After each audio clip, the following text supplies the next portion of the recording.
A long time ago, God's people Israel were captive in Egypt. They were slaves in the service of a pharaoh who worshipped many false gods. The Israelites cried out to the Lord in their suffering, and the Lord heard their cries. God chose Moses to be his messenger and to lead his people out of Egypt. He spoke to Moses in a burning bush, saying, "I am the God of your forefathers, the God of Abraham, the God of Isaac, the God of Jacob." Moses replied, "Who shall I say has sent me?" God said, "I am who I am. Tell them that I am has sent you."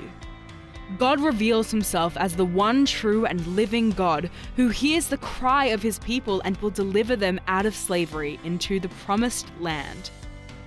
Moses listened to God and delivered his message, a message of comfort to captive Israel, but a message of judgment to her captors. "Let my people go." The Lord sent plagues of blood, boils and hail, of locusts, lice and darkness. But despite these mighty signs and wonders, Pharaoh still did not fear God and refused to heed his warnings. The final, devastating plague is the destruction of every firstborn son. God tells the Israelite households to mark their doorframes with the blood of a spotless lamb. This is so the angel of death will pass over them and they will be spared. And it all happened, just as the Lord had said it would.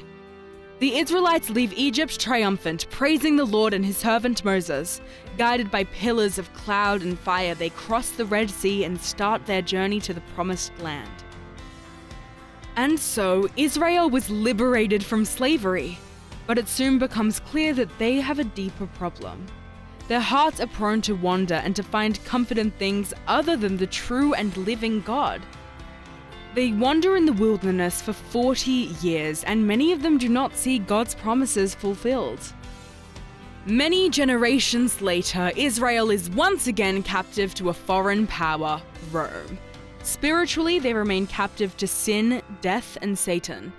Once again, they feel that their God has forgotten them in their suffering. Once again, they cry out to the Lord for deliverance.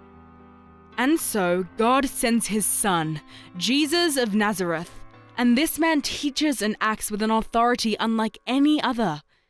Whereas Moses spoke on behalf of God, Jesus speaks as God himself.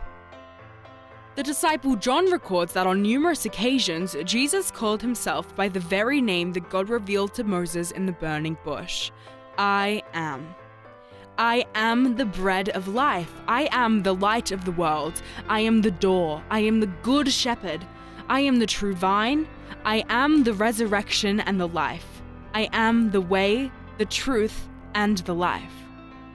God revealed himself to Moses as the living God who hears his people and responds with deliverance. In the same way, Jesus has come to rescue his people who are walking in darkness, hungry, lost, and in need of a savior.